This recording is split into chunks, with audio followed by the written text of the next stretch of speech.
प्रिय विद्यार्थियों, आज हम लोकतंत्र के संबंध में चर्चा करेंगे कि लोकतंत्र की अवधारणा मूल रूप से किस शासन व्यवस्था को अभिव्यक्त करती है, लोकतंत्र और अधिनायक तंत्र में क्या अंतर है और लोकतंत्र शासन व्यवस्था में सर्वश्रेष्ठ शासन व्यवस्था के रूप में क्यों स्वीकार की जाती है। जैसा कि आप सभी जानते हैं कि वस्तुतः लोकतंत्र न केवल एक राजनीतिक व्यवस्था, एक शासन व्यवस्था, अपितु एक जीवन जीने की पद्धति के रूप में भी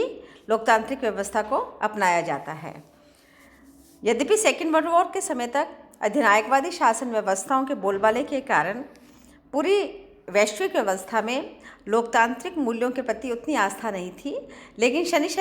सेकेंड वर्ल्ड वॉर के बाद में हम ये देखते हैं कि अधिकांश देशों में, विशेषकर नवस्वतंत्र थर्ड वर्ल्ड के कंट्रीज़ में, डेमोक्रेटिक वैल्यूज़ को लेकर और डेमोक्रेटिक गवर्नेंस को लेकर एक प्रकार का आस्था विकसित हुई। इस रूप में अगर हम देखें शाब्दिक दृष्टि से, तो लोकतंत्र मूलतः ग्रीक समय से ही हमें एक विचारधारा के रूप में देखने को मिलती है। जब अरस्तु ने अपनी पुस्तक पॉलिटिक्स में शासन व्यवस्थाओं का वर्णन किया है,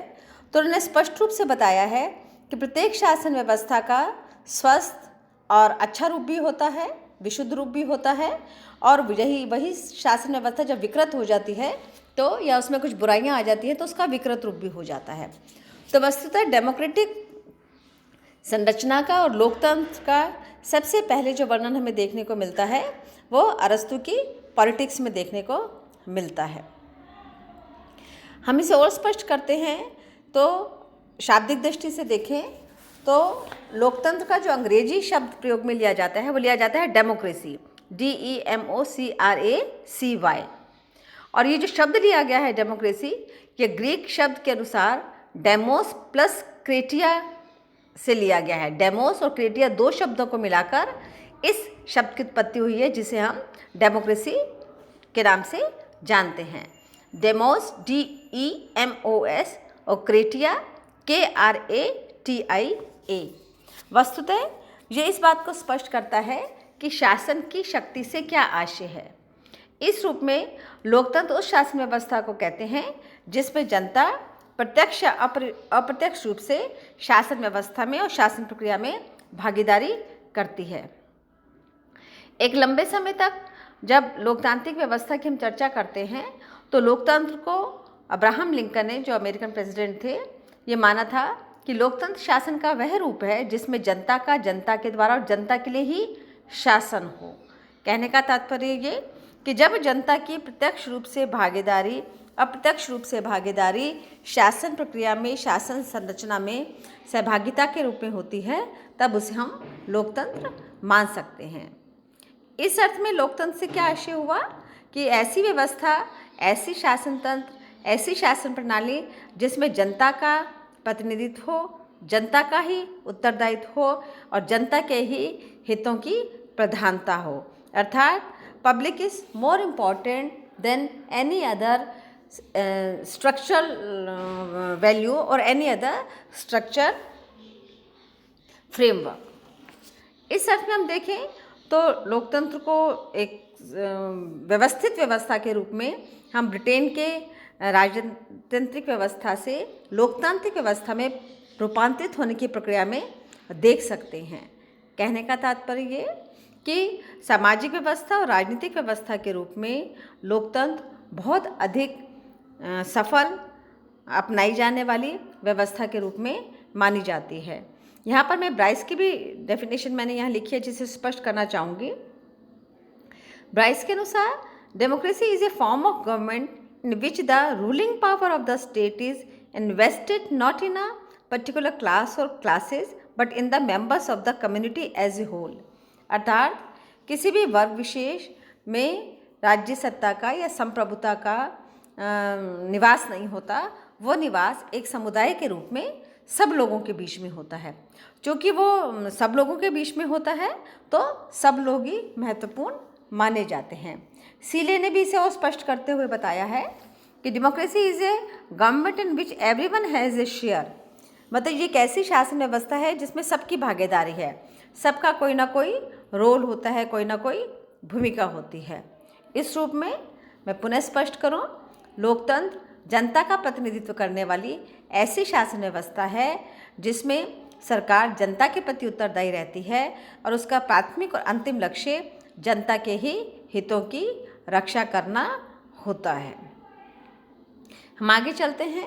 कि एक व्यवस्था के रूप में अगर हम लोकतांत्रिक शासन व्यवस्था के भेद करते हैं,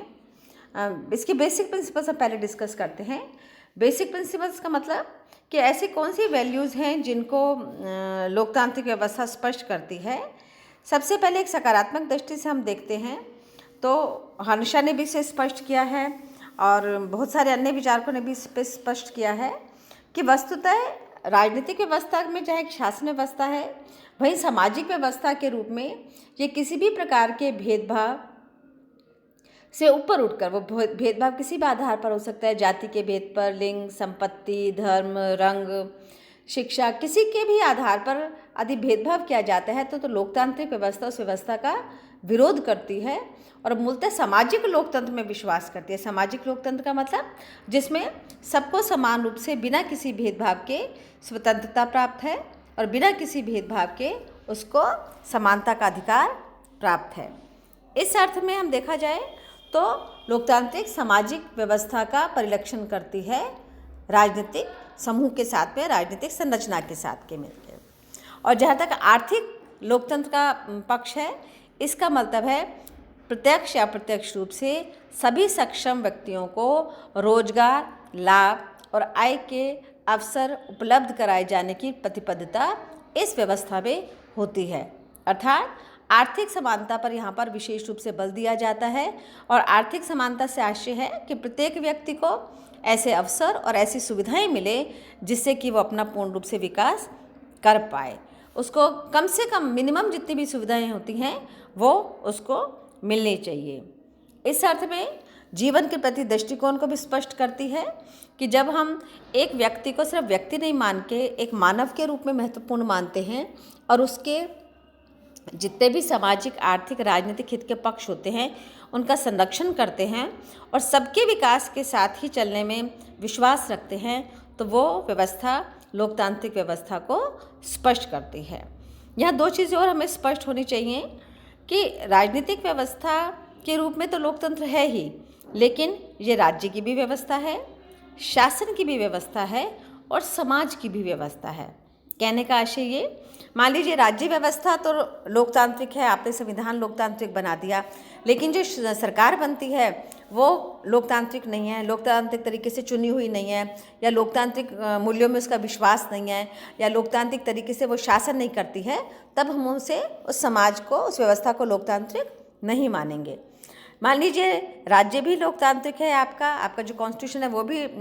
डेमोक्रेसी पर बेस्ड है,